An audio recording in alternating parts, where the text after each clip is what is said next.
బాహ్యంలో చూస్తే శరీర పోషణార్థం కావలసినటువంటి పంటని, సుఖం అనుభవించడానికి కావలసినటువంటి ధనాన్ని చేకూర్చేటటువంటి రోజులు కనుక దానికి భోగి పండగ అని పేరు. ఎందుచేత అంటే ఈ భోగి పండగ వచ్చేటటువంటి సమయానికి వ్యవసాయదారులు పంటలు కోతలు కోస్తారు.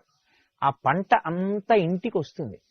ఆ ఇంటికి వచ్చినటువంటి పంట జాగ్రత్తగా ధాన్యాగారంలో నిల్వ చేసి మళ్లీ పంట వచ్చే పర్యంతము కూడా వాళ్ళ కుటుంబ సభ్యులందరూ సంతోషంగా ఆ ఆహారాన్ని తింటూ జీవితాన్ని గడుపుతారు. అలాగే కొంత పంటని విక్రయించినటువంటి కారణం చేత లభించినటువంటి ధనంతో సుఖాల్ని అనుభవిస్తారు. అందుకే భోగి పండగ అని పిలవడానికి కారణం ఏమిటి అంటే, మనిషి బాహ్యమునందు సుఖపడడానికి కావలసినటువంటి ధాన్యం అంతా కూడా వచ్చేటటువంటి కాలం. రెండు, దక్షిణాయనంలో ఒక ఇబ్బంది ఉంటుంది. శరదృతువు తర్వాత వచ్చేటటువంటి హేమంత ఋతువు అనారోగ్యకారకమైనటువంటి ఋతువులు. అసలు శరదృతువునైతే యముని యొక్క దంస్ట్ర బయటికి వచ్చినటువంటి కాలంగా శాస్త్రం పరిగణిస్తుంది. హేమంత ఋతువులో విశేషమైనటువంటి పొగమంచు ఉన్న కారణం చేత ఆరోగ్యానికి అంత సౌకర్యంగా ఉండదు. అంత మంచు మనిషి యొక్క శ్వాసకోశం మీద పనిచేసి అనారోగ్యానికి గురి చేస్తుంది. కానీ హేమంత ఋతువు దాటిపోయి ఇక వసంత ఋతువు రావడం ప్రారంభమయ్యేటటువంటి కాలం ఆసన్నమవుతోంది అనేటప్పటికే మనిషి ఆరోగ్యాన్ని సంతరించుకోవడానికి కావలసినటువంటి కాలం కూడా ఏర్పాటవుతుంది. అందుకే ఆ ఉత్తరాయణ పుణ్యకాలానికి ప్రారంభ సూచనగా ఉండేటటువంటి భోగి పండగ బాహ్యంలో ఆరోగ్యాన్ని కూడా ఇచ్చేటటువంటి ఆ కాలము ప్రారంభమవడానికి సంకేతం. ఇది బాహ్యమునందు భోగి. ఆంతరముగా విచారణ చేస్తే అసలు ఆ భోగి పండగకి ఉన్నటువంటి విశేషం చాలా చాలా గొప్పది. దక్షిణాయన పుణ్యకాలం యొక్క చిట్ట చివరి రోజు ఏది ఉంటుందో, మకర సంక్రాంతికి ముందు ఉండేటటువంటి రోజు ఏది ఉంటుందో అదే భోగి పండగ. అంటే ఈ తిథి నాడు భోగి పండగ రావాలి అనేటటువంటి నిర్ణయం ఉండదు. దక్షిణాయనం యొక్క చిట్ట చివరి రోజే భోగి పండగ వస్తుంది. మనకి శాస్త్ర ప్రకారంగా దక్షిణాయనం అంతా కూడా ఉపాసనా కాలం. అందుకే సూర్యుడు కర్కాటక రాశిలో ప్రవేశించినది మొదలు మళ్లీ మకర రాశిలోకి ప్రవేశించే పర్యంతం మధ్యలో ఉండేటటువంటి కాలం అంతా కూడా చాలా గొప్ప గొప్ప నైమిత్తిక తిథులతో కూడుకున్నదై ఉంటుంది. విఘ్నేశ్వర చతుర్థి, అలాగే శరత్కాలంలో వచ్చేటటువంటి అమ్మవారి ఉపాసన, శ్రావణ మాసంలో వచ్చేటటువంటి మంగళగౌరీ వ్రతాలు, శ్రావణ మాసంలో చేసేటటువంటి వరలక్ష్మీ వ్రతం, అలాగే కార్తీక మాసంలో చేసేటటువంటి విశేషమైనటువంటి వ్రతాలు, సాలగ్రామ దానాలు, దీపదానాలు, ఇవన్నీ దేని కొరకు ఉద్దేశింపబడ్డాయి అంటే మనిషి పుణ్యకర్మాచరణం చేసి ఆయా నైమిత్తిక తిథులలో కాలమునందు ఏ కార్యక్రమాన్ని నిర్వర్తించాలో ఆ కార్యక్రమాన్ని నిర్వర్తించినటువంటి కారణం చేత విశేషమైనటువంటి పుణ్యాన్ని సంతరించుకుంటాడు. ఆ పుణ్యం దేని కొరకు ఉపయోగపడాలి అంటే మళ్ళీ ఏదో ఉత్తర జన్మలలో ఆ పుణ్యాన్ని అడ్డుపెట్టి సుఖాన్ని పొందాలి అనేటటువంటి కోరిక కన్నా కూడా ఆ పుణ్యం చిత్తశుద్ధిని ఏర్పాటు చెయ్యడానికి పనికి రావాలి అని కోరుకున్నవాడెవరుంటాడో అటువంటి వాడికి ఈశ్వరుని యొక్క కృపాకటాక్ష వీక్షణం చేత ఆ నైమిత్తిక తిథుల యందు చేసినటువంటి కర్మాచరణము వలన కలిగినటువంటి ఫలం చిత్తశుద్ధిని కల్పించడానికి సాధనంగా మారుతుంది. ఎప్పుడైతే చిత్తశుద్ధి కలిగిందో పాత్రత కలుగుతుంది. పాత్రత కలిగితే ఈశ్వరుడు జ్ఞానాన్ని కటాక్షిస్తాడు. ఆ జ్ఞానమే ఇక మళ్లీ పుట్టవలసిన అవసరం లేని పునరావృత్తి రహిత శాశ్వత శివ సాయుధ్య స్థితిగా చెప్పబడేటటువంటి కైవల్యము లేదా మోక్షమునకు కారణమవుతుంది. విహిత కర్మాచరణం చెయ్యడానికి కావలసినటువంటి నైమిత్తిక తిథులన్నీ కూడా విశేషమైనటువంటి సమాహార స్వరూపంతో ఉండేది దక్షిణాయన పుణ్యకాలంలో. అందుకే దక్షిణాయనంలో చేసినటువంటి ఉపాసన యొక్క సిద్ధి ఎప్పుడు జరుగుతుంది అంటే ఉత్తరాయణంలో జరుగుతుంది. అందుకే ఉత్తరాయణ పుణ్యకాలం ప్రారంభమైంది అంటే స్వర్గద్వారాలు తెరిచారు అంటారు. అంటే దక్షిణాయన పుణ్యకాలంలో చేసినటువంటి ఉపాసన యొక్క ఫలితంగా మనుష్యుడు ఉత్తమమైనటువంటి లోకాలని చేరుకోవడానికి కావలసినటువంటి అర్హతని పొందుతాడు. అందుచేత మనిషి ఆంతరముగా భోగం అనుభవించడానికి కావలసినటువంటి స్థితిని పొందాడు. విడుదలయే మోక్షమం. అటువంటి మోక్షాన్ని పొందడమే జీవితంలో నిజమైనటువంటి భోగి. అటు ఆధ్యాత్మికంగా భగవంతుని యొక్క అనుగ్రహాన్ని సంపాదించుకోవడానికి కావలసినటువంటి కాలము అయి ఉండడం ఒకెత్తు, లౌకికమైనటువంటి కోర్కెలకి మేం దూరంగా ఉండి ఆంతరమునందు భగవంతుడికి దగ్గరగా ఈశ్వర కామం పెంచుకుంటామని చెప్పడానికి సూచనగా భోగిమంట అని వేస్తారు. ప్రతి వీధిలో భోగిమంట వేసి అందులో కట్టెలు, ఆవు పేడతో చేసినటువంటి పిడకలు వేస్తూ ఉంటారు. అంటే దాని అర్థం మేము లౌకిక కామాన్ని కాల్చేసుకుని ఈశ్వర కామాన్ని పెంపొందించుకునే ప్రయత్నం చేస్తామని. బాహ్యంలో పరమేశ్వరుడిచ్చినటువంటి సంపత్తిని పరమేశ్వర ప్రసాదంగా అనుభవిస్తాం. ఆ భోగి ఎప్పుడు వస్తుంది? లౌకికమైనటువంటి కామమంతా కాలిపోయి ఈశ్వర కామం ఒక్కటే మిగిలిపోతే, ఆ ఈశ్వర కామమే నిరతిశయ భక్తిగా మారితే, ఆ భక్తి వలన చేసిన కర్మాచరణము చేత చిత్తశుద్ధి చేత పాత్రత కలిగితే, పాత్రత వలన జ్ఞానము కలిగితే, జ్ఞానము వలన భోగి. భోగి అంటే ఈశ్వరునితో భోగించుట అనగా మోక్ష సిద్ధి కలుగుతుంది. ఇది కలుగుతుంది అని దక్షిణాయనంలో చేసిన ఉపాసనకి సిద్ధిని ప్రకటనమయ్యేటటువంటి రోజుగా చెప్పబడినటువంటి విశేషమైన తిథి కనుక దానికి ఇక ప్రత్యేకంగా ఒక తిథి నిర్ణయం చెయ్యరు. దక్షిణాయనానికి చిట్ట చివరి రోజు ఏది ఉంటుందో అదే మనకి భోగి పండగగా నిర్ణయింపబడి ఉంటుంది. ఈ భోగి పండగ నాటికి అమ్మవారి అనుగ్రహం రేగుపండులోకి ప్రవేశిస్తుంది. అందుకే చిన్నపిల్లలకి జాతకరీత్యా ఏవైనా ఇబ్బందులుంటే తొలగించడానికి వాళ్ళేదో కూర్చుని పెద్ద పెద్ద యజ్ఞయాగాది క్రతువులను నిర్వహించలేరు కనుక చిల్లర పైసలు, బంతిపూలు, రేగుపళ్ళు, చెరుకు ముక్కలు, కొబ్బరి ముక్కలు ఇటువంటివి కలిపి పెద్దవాళ్ళు పిల్లల్ని కూర్చోపెట్టి వాళ్ళ మించి ఈ పదార్థాన్ని కిందకి విడిచిపెడతారు.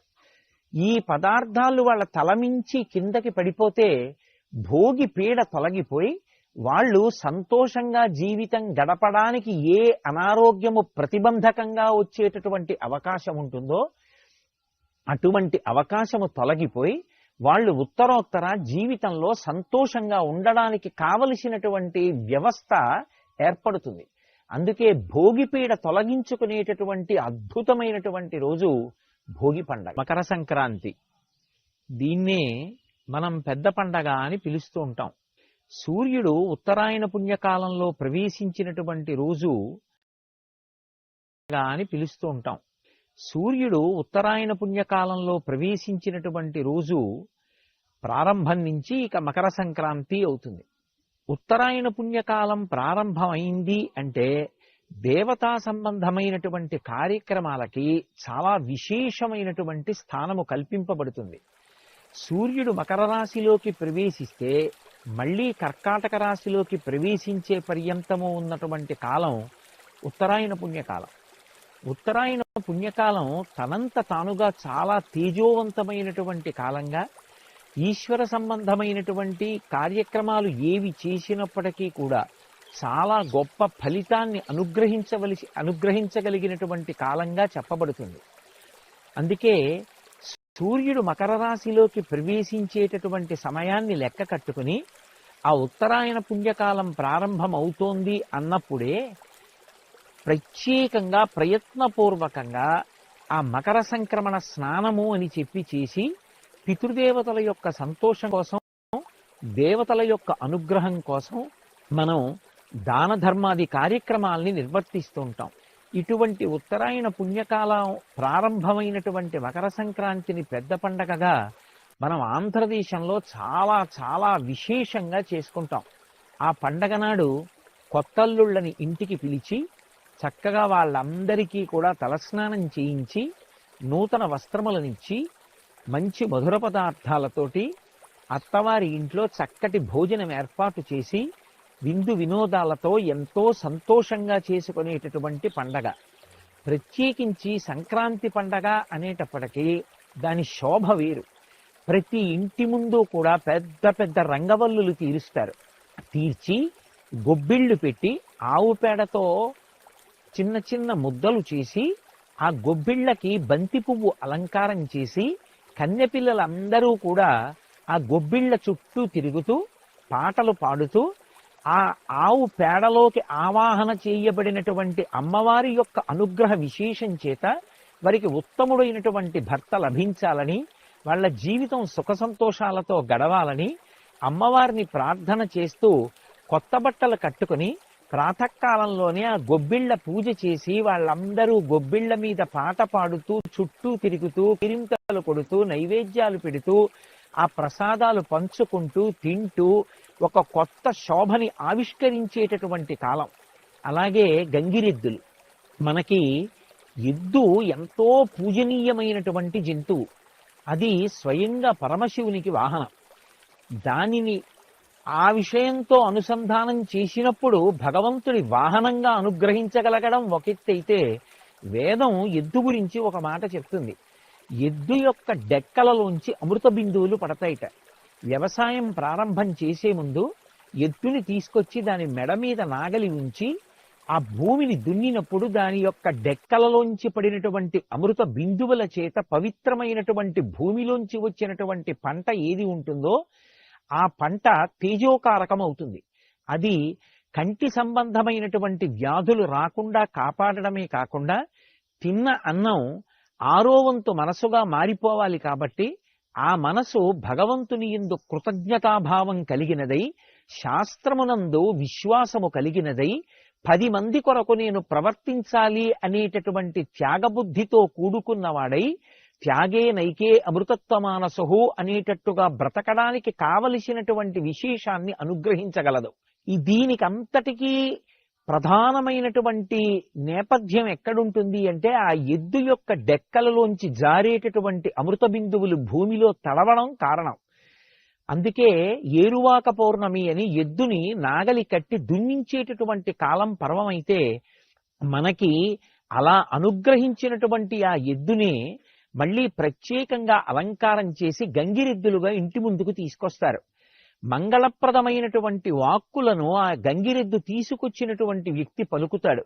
యజమాని వృద్ధిలోకి రావాలని, యజమాని కుటుంబం వృద్ధిలోకి రావాలని, ఎన్నో శుభ పరంపరలు కలగాలని అదే పనిగా మంగళవాక్కులు పలుకుతూ ఉంటాడు.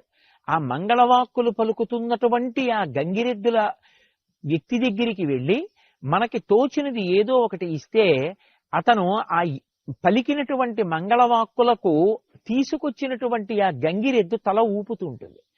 అది తల ఊపడము అంటే ధర్మదేవత అంగీకరించినట్టు. దాని చేత ఆ ఇల్లు వృద్ధిలోకి వస్తుంది. ఆంధ్రదేశంలో ఈ గంగిరెద్దులు రావడం, గంగిరెద్దుని ఆడించడం, అది చూసి పిల్లలు మురిసిపోవడం, ఇదంతా కూడా పెద్ద పండగ అయినటువంటి మకర సంక్రమణంలో జరిగేటటువంటి ఒక గొప్ప విశేషం. అలాగే హరిదాసులు చేతిలో ఆ తంబురా పట్టుకుని హరినామ సంకీర్తనం చేస్తూ ఎడం వైపు ఒక పెద్ద జోలి నుంచుకుని, అలాగే తల మీద భిక్షాపాత్రని గొప్ప అమరికతో కట్టుకుంటారు. వాళ్ళు ఏ ఇంటి ముందు ఆగరు. నడిచి పెద్దగా కీర్తన చేస్తూ కుడి చేతిలో చిడతలు పట్టుకుని ఆ చిడతలు వాయిస్తూ వెళ్ళిపోతూ ఉంటారు. ఎంత పెద్ద కంఠంతో పాడతారో.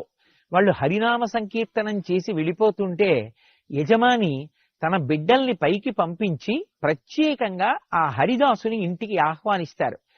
ఆయన వీధి గుమ్మంలోకి రాగానే ఆ బియ్యం చేత్తో పట్టుకుని వేస్తే ఎంత అమరికగా వంగుతాడో, చంటి పిల్లలకి కూడా అందేటంత అమరికగా కిందకి వంగుతాడు. వంగినప్పుడు అందులో ఆ బియ్యం వేస్తే మళ్ళీ లేచి ఆ హరినామ సంకీర్తనం చేసుకుంటూ వెళ్ళిపోతూ ఉంటాడు. అందుకే ఉత్తరాయణం వచ్చింది అంటే దేవతలకి సంతోషం, ఋషులకు సంతోషం, పితృదేవతలకి సంతోషం, మనుష్యులకి సంతోషం, సమస్త భూతములకు సంతోషం. వీటితో పాటుగా ప్రతి ఇంటా కూడా చక్కటి పండగ వాతావరణం నెలకొని ఉండేటటువంటి పరమ పవిత్రమైనటువంటి కాలం. ఉత్తరాయణ పుణ్యకాలం ప్రారంభమైంది అంటే సమస్త భూతములకు కూడా ఆరోగ్యము సిద్ధించడం ప్రారంభమవుతుంది. ఎందుచేత అంటే సూర్యుడు భూమికి దగ్గరగా దిగుతాడిక. సూర్యుడు భూమికి దగ్గరైనటువంటి కారణం చేత సూర్యకాంతి చాలా విశేషంగా భూమి మీద ప్రసరిస్తుంది. అంతటి సూర్యకాంతి ఎప్పుడైతే విస్తరించిందో సమస్త భూతములు కూడా ఆరోగ్యాన్ని పొందుతాయి. లోకంలో అన్ని ప్రాణులకు ఆరోగ్యాన్ని ఇవ్వగలిగినటువంటి మహానుభావుడు భాస్కరుడు. ఆ సూర్య భగవానుడు ఒక్కడే. అందుకే మనకి ఆరోగ్యం భాస్కరాది చేత్ అనేటటువంటి నానుడి ఏర్పడింది. పైగా ఇక వసంత ఋతువు ప్రారంభం అవడం మొదలవుతుంది. వసంత ఋతువు కానీ ప్రారంభమవుతోంది అంటే అంతకు ముందే చెట్లన్నీ ఆకులు రాల్చేసి తర్వాత చిగర్చడం మొదలు పెడతాయి. ప్రకృతి అంతా కూడా అందాలు సంతరించుకోవడానికి కావలసినటువంటి నేపథ్యం ఆవిష్కృతం అవడానికి ప్రారంభమయ్యేటటువంటి కాలమునకు నాంది ఉత్తరాయణ పుణ్యకాలంలోనే జరుగుతుంది. ఇన్ని రకాలుగా మనిషికి సమస్త భూతములకు కూడా కావలసినటువంటి విశేషమైనటువంటి ఆరోగ్యాన్ని ఇవ్వగలిగినటువంటి సూర్య తేజస్సు యొక్క ప్రసరణకు యోగ్యమైనటువంటి కాలము ఉత్తరాయణ పుణ్యకాలంలోనే జరుగుతుంది. ఆ ఉత్తరాయణ పుణ్యకాలం ప్రవేశించినటువంటి రోజు మకర సంక్రమణం. సూర్యుడు మకర రాశిలోకి ప్రవేశించినటువంటి పుణ్యకాలం. అటువంటి ఉత్తరాయణ పుణ్యకాల ప్రారంభ దినమై మకర సంక్రాంతి అయి అందరికీ కూడా అన్ని రకాలుగాను అనుగ్రహ ప్రసరణం చేసేటటువంటి ఈశ్వరుని యొక్క అనుగ్రహం విస్తృతంగా ప్రసరించేటటువంటి